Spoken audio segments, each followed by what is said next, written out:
प्यारे बच्चों, आज हम आपको नवोदय के टॉपिक में फिर से तो संख्या और संख्या पद्धति के अंतर्गत कुछ सवालों को तो बताऊंगा। तो चलिए इन प्रश्नों को हम हल कर लेते हैं। इनको हम शार्ट तरीके से तो समझने का प्रयास करेंगे। ये आपकी नवोदय की परीक्षा के लिए बहुत ही इम्पॉर्टेंट क्वेश्चन रहेंगे। तो चलिए आज का टॉपिक शुरुआत करते हैं।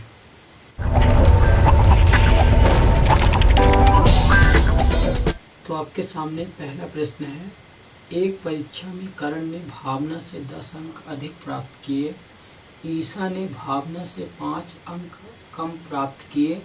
यदि तीनों के कुल प्राप्तांक 170 हैं तो ईसा का प्राप्तांक क्या है।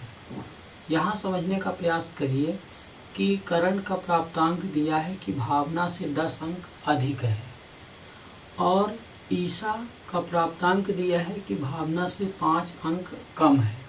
लेकिन यहाँ तो भावना की बात नहीं आ रही है कि भावना का प्राप्तांक कितना है। तो भावना का पता नहीं है, तो भावना के प्राप्तांक को हम x तो मान लेते हैं। तो यहाँ हम पहला सवाल हल करते हैं।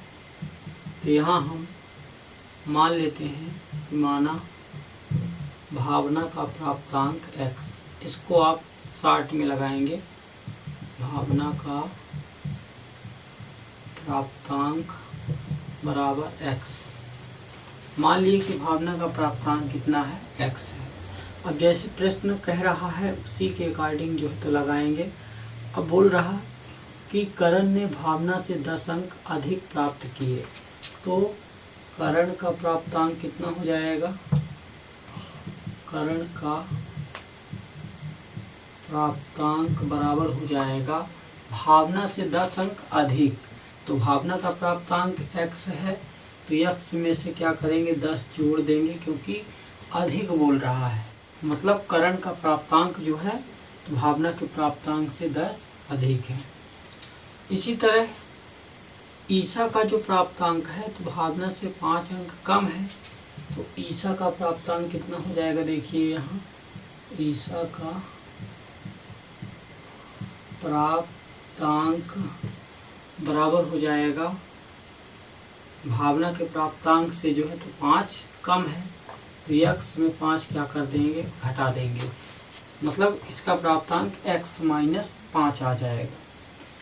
अब यहाँ कह रहा है कि यदि तीनों के कुल प्राप्तांक 170 है, मतलब तीनों का कुल प्राप्तांक मिला करके 170 हो रहा, तो यहाँ लिख देंगे कुल प्राप्तांक। कुल प्राप्तांक मतलब तीनों का प्राप्तांक मिला करके बराबर हो रहा है 170। तो सबको जोड़ देंगे। देखिए इन सबको जोड़ देंगे और इनका टोटल योग 170 हो रहा। x plus 10 plus x minus 5 बराबर 170। मैंने यहाँ सभी को क्या कर दिया, जोड़ दिया। इसके बाद अब देखिए इसको हल करते हैं। तो 1x और ये 1x और ये 1x, तो 1 2 3x बन जाएंगे। तो यहाँ हम 3x लिख देंगे। इसके बाद अब देखिए ये प्लस में है, प्लस 10 है और ये माइनस 5 है, तो प्लस माइनस घट जाएंगे। चिन्ह तो बड़ी संख्या का रहेगा। मतलब 10 बड़ी संख्या है, 10 में प्लस का चिन्ह लगा है, तो चिन्ह प्लस का ही रहेगा, लेकिन 10 में 5 घट जाएगा। तो कितना आ जाएगा, 5 आ जाएगा। और बराबर इधर 170 है, तो 170 लिख देते हैं। अब देखिए 3x बराबर करेंगे, संख्या को एक साइड करेंगे, तो ये 170 है, ये प्लस में है, उधर जाएगा तो माइनस में हो जाएगा, तो माइनस 5 हो जाएगा। तो बराबर 3x बराबर हो जाएगा। यहाँ देखिए 170 में 5 घटाएंगे तो 165 आ जाएगा। 165, तो x बराबर आ जाएगा 165 और बटे ये 3 नीचे चला जाएगा, तो ये कट जाएगा। देखिए तो 3 पचे 15, 1 बच रहा है, फिर 3 पचे 15 बराबर कितना आ गया 55। अभी ये किसका प्राप्तांक आया है, भावना का प्राप्तांक, क्योंकि मैंने भावना के प्राप्तांक को x माना था तो x बराबर तो 55 आ गया। लेकिन यहाँ पूछा किसका गया है, ईसा का प्राप्तांक। तो ईसा का प्राप्तांक मैंने कितना माना था यहाँ x माइनस 5, तो x का मान कितना आया है 55। तो 55 में हम 5 घटा देंगे तो ईसा का प्राप्तांक हमें मालूम हो जाएगा, क्योंकि ईसा का प्राप्तांक कितना था x माइनस 5 और x कितना आया है 55। तो ईसा का प्राप्तांक यहाँ लिख देते हैं, ईसा का प्राप्तांक बराबर हो जाएगा 55 माइनस 5 बराबर 50 अंक। मतलब 50 अंक जो है तो ईसा जो है तो पाएगी। तो चलिए इसी तरह दूसरा सवाल जो है तो हल करते हैं।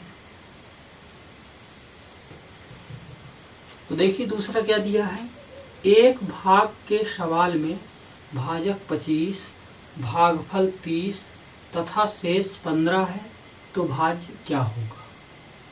अब जैसे जैसे प्रश्न दिया है उसी तरह हम करते हैं। आप जो है तो साधारणतः जो है तो भाग सीखे होंगे और आपसे भाग आता भी होगा, है ना। तो ठीक उसी तरह इसको हम एग्जाम्पल्स के थ्रू एक समझने का प्रयास करेंगे। मान लीजिए हम दूसरा यहाँ सवाल हल करते हैं, यहाँ लिख लेते हैं और मान लीजिए हम भाग जो है तो लगा रहे हैं यहाँ। तो देखिए भाग में क्या होता है, इस तरह भाग होता है, इस तरह। यहाँ दिया क्या है, एक भाग के सवाल में भाजक 25।